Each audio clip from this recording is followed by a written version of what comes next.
2025 সালে ব্রাজিলের মূল ব্যস্ততা থাকবে বিশ্বকাপ বাছাই পর্ব নিয়ে। কনমেবল অঞ্চলের প্রতিটি দেশ এখন পর্যন্ত বাছাই পর্বের 12টি করে ম্যাচ খেলে ফেলেছে।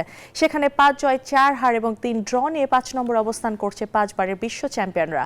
2025 সালে বিশ্বকাপ বাছাইয়ের ব্রাজিলের প্রথম ম্যাচ 21শে মার্চ কলম্বিয়ার বিপক্ষে।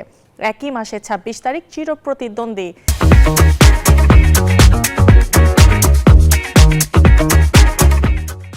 আর্জেন্টিনার বিপক্ষে ম্যাচ রয়েছে তাদের।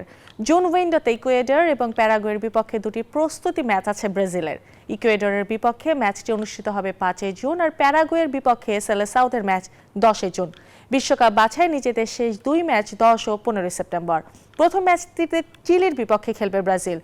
বাছাই নিজেদের শেষ ম্যাচে বলিভিয়ার মুখোমুখি হবে ভিনিসিয়াস জুনিয়র রদ্রিগোরা।